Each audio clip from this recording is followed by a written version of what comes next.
Bonjour, aujourd'hui je suis avec Christophe Haviland. Merci d'être avec moi. Merci de m'inviter. Alors vous êtes manager de transition, vous êtes aussi coach pour Yapuka et vous avez une spécialité, c'est que vous avez beaucoup travaillé avec des entreprises internationales.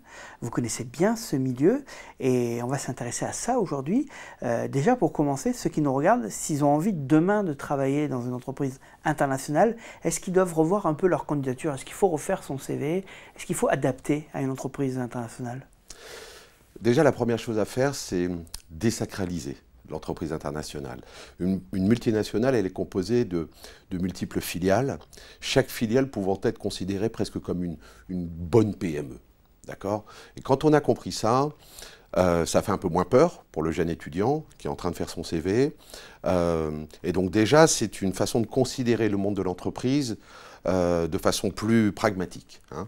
On rentre dans une filiale d'une multinationale. Tout dépend le métier que l'on souhaite y faire, mais déjà ça permet d'être un petit peu moins, je dirais, en soumission, ou un peu moins dans un rapport de force déséquilibré entre un étudiant et une entreprise tentaculaire. Voyez, donc ça c'est déjà la première chose. C'est pas plus compliqué d'y rentrer? On a toujours l'impression que c'est toujours plus compliqué d'accéder à un poste dans une multinationale. Alors, c'est pas forcément plus compliqué. Toute entreprise qu'elle soit, et en particulier une multinationale, elle va recruter un jeune, non pas pour son expertise, mais pour ses aptitudes. Et le jeune étudiant, fraîchement diplômé, qui veut travailler dans une multinationale, doit faire correspondre ses aptitudes avec la logique de l'entreprise vers laquelle il veut aller. Et ces aptitudes-là, elles vont être d'autant plus facilement exploitées dans une entreprise internationale ou multinationale, et pour cause. Il y a de multiples organisations sur différents territoires, différentes géographies, différents métiers, différents services, et donc cette aptitude-là, ou ces aptitudes, elles pourront être reconnues et elles pourront être valorisées à différents niveaux de l'entreprise, a fortiori si c'est une multinationale. Dans une PME, peut-être qu'on attendra davantage d'expertise immédiate, et de concrétisation d'un savoir-faire. Dans une multinationale, on attendra que vous soyez évidemment compétent, mais vous aurez un terrain de jeu qui sera plus large, pour peu que vous sachiez effectivement naviguer dans ces business-là. Donc le premier conseil dans son CV, c'est de mettre vraiment en avant ses compétences. C'est un peu pareil que si on postule dans une autre entreprise. Tout à fait. Alors, si on a un profil déjà international, c'est un atout. Hein, ça, c'est la première chose. Et quand je dis un profil international, il y a quand même une condition, il y a un facteur clé de succès qui est la maîtrise de langue étrangère. Hein. Si vous n'êtes pas intéressé par les langues étrangères, si vous n'êtes pas intéressé par le business multiculturel, ce sera un peu plus compliqué. Il y aura des étudiants ou de jeunes diplômés qui feront plus facilement la différence. Donc il faut une appétence pour le monde, pour les langues, pour les cultures, quand bien même on ne les connaît pas toutes, en tout cas il faut une appétence pour cela, une curiosité particulière. Quand vous avez eu affaire avec ces entreprises, est-ce que vous avez remarqué une différence de type de recrutement? Est-ce que le processus de recrutement est différent dans une multinationale que ce qu'on peut rencontrer dans une PME?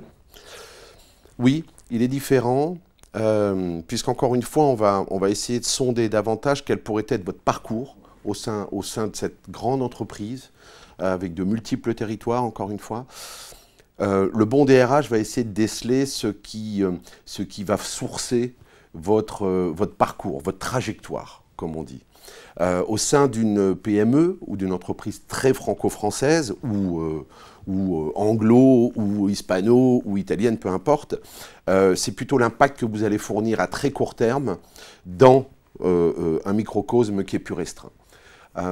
Donc dans sa façon, pour un candidat peut-être de faire la différence, c'est encore une fois jouer sur les aptitudes, mais encore une fois, c'est pouvoir rapidement être assez convaincu que c'est l'entreprise que l'on recherche. Quand je parle d'entreprise que l'on recherche, c'est les valeurs, c'est évidemment le style de management, c'est l'évolution probable, possible. Tout ça va être davantage prégnant dans une multinationale que peut-être dans une PME. et pour des raisons évidentes. Il y a davantage d'opportunités si on sait les saisir dans des groupes plus larges. Et le candidat, il ne doit pas s'inquiéter, ça peut prendre plus longtemps un recrutement dans une multinationale? Non, pas forcément. Je dirais qu'aujourd'hui, alors si vous passez par un cabinet de recrutement, vous avez déjà 2 ou 3 entretiens de présélection. Si vous passez ces entretiens, vous commencez à être en contact direct avec le recruteur. En règle générale, c'est la RH. Hein. Il n'y a pas que la RH. Et en particulier dans les multinationales, si vous postulez à des jobs un peu stratégiques, vous allez avoir la RH du pays en question, mais vous allez être à un moment ou un autre exposé à la RH du groupe. Hein. Si vous êtes dans le business, qui était mon cas, puisque je suis rentré commercial chez DHL, j'ai dû avoir des entretiens avec la direction commerciale française, bien sûr, en plus de la DRH, mais aussi la direction commerciale européenne. Parce que chacun veut y mettre sa touche et chacun, ça c'est un petit peu les vertus et les inconvénients des grands groupes, mais chacun veut y mettre sa patte dans le recrutement. Donc ça peut être un peu plus long en interne, mais le processus, on va dire que c'est 5 à 6 entretiens. Si ça se passe bien, voilà, ça peut être assez rapide. Vous êtes en contact avec de jeunes diplômés, notamment par le biais de Yapuka. Quelles sont les questions qu'ils vous posent sur ces multinationales? Alors d'abord, au risque de choquer un peu, ils n'en posent pas beaucoup. Donc la première chose à faire pour un coach, c'est justement de les aider à sortir du bois. Ils ont des aptitudes, ils ont une intelligence remarquable, ils ont une bonne formation, mais il y a des domaines qui leur est assez étrangers. Le premier domaine, c'est la connaissance de soi. Peu sont capables vraiment de vous dire en quoi ils sont uniques, en quoi ils sont singuliers.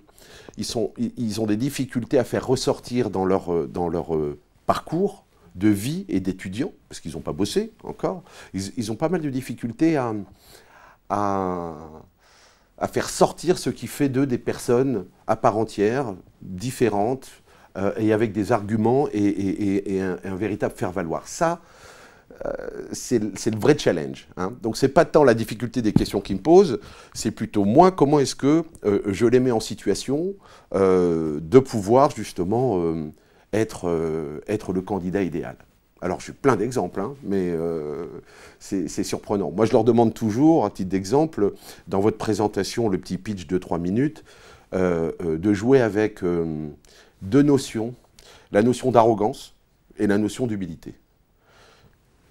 Mademoiselle, jeune homme, dans votre pitch d'introduction, j'ai besoin de sentir en quoi vous êtes unique, et en même temps, j'ai besoin de sentir que vous êtes capable de retomber sur de l'humilité, parce que sinon, vous serez pas apprécié. Et ça c'est un exercice qui n'est pas facile. Hein. Vous voulez un exemple d'un jeune homme? Donc, c'était pour une école de commerce, je ne sais pas si on peut la citer, mais l'ESCA, en l'occurrence. Vous l'avez fait, ça y est. Voilà, très bien. Mais parce que je pense que c'est intéressant quand on cite des exemples. Je leur demandais à chacun de me donner un exemple pour illustrer le fait qu'ils étaient uniques. Il y a un garçon qui me dit, moi ça fait, alors déjà ils réfléchissent, 2-3 minutes parce qu'ils n'osent pas, hein. Il me dit, ça fait 10 ans que je joue au foot. Et j'étais dans la pépinière du PSG. Je dis, ok, bon, pourquoi pas. Une autre me dit, ça fait 12 ans que je fais de l'équitation. Et vraiment, c'est ma passion, et c'est pas tout le monde qui fait de l'équitation. J'aurais dit, vous savez, ça, je ne vais pas le retenir à la machine à café quand j'aurai vu 25 candidats dans la journée. Qu'est-ce qui va faire que je vais me souvenir de vous? Et donc j'ai un peu challengé le garçon et je lui ai dit, t'as mis combien de buts en 10 ans? Il me dit, je ne sais pas, à peu près 200, 250.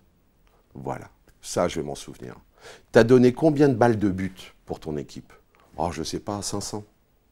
Voilà, ça je vais m'en souvenir moi en tant que recruteur. À la fois tu es un buteur, et en même temps, tu es un passeur. Et donc là, tu peux élaborer du collectif, tu peux élaborer le goût de la victoire, tu peux élaborer le goût de l'effort, par exemple. Et celle qui faisait de l'équitation, elle était vice-championne de France. Et voilà, ça c'est cette notion d'arrogance, ou comment se mettre en avant tout en ne déplaisant pas, c'est pas facile. C'est pas facile pour eux. Et c'est là-dessus quand même que un recruteur va essayer de juger. Est-ce qu'il y a plus de chances d'évoluer au sein d'une multinationale, d'avoir de l'évolution? Je pense, certainement, je pense. Alors après, tout dépend du domaine dans lequel vous travaillez. Moi, dans l'univers du business et commercial, on sait tous que le commerce, il est un petit peu au carrefour des carrières. Hein. Vous travaillez avec la finance, vous travaillez avec le pricing, vous travaillez avec le service après-vente, vous travaillez avec le marketing sur la partie produits, services. Donc vous êtes un peu au cœur d'un écosystème qui vous fait rencontrer beaucoup de monde. Et donc qui vous permet de satisfaire votre curiosité en tant que jeune recruté, mais qui vous permet aussi de vous exprimer sur des terrains qui ne sont pas forcément vos terrains de prédilection.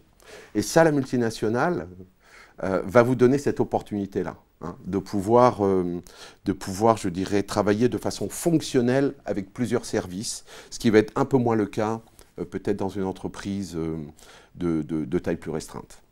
Et ça, c'est au niveau national. Alors si ensuite vous le transposez au niveau international, là, le terrain de jeu, il est infini. Justement, pour finir, la mobilité dans une entreprise internationale a plus de chances d'avoir de la mobilité? Alors oui, bien sûr. La mobilité, elle a été un petit peu mise en souffrance hein, ces derniers temps. Mais si par nature on n'est pas mobile, si par nature on n'est pas prêt à prendre le risque de s'exposer à des cultures business différentes ou à des populations managériales différentes, il vaut mieux pas. Il vaut mieux pas faire ce choix-là.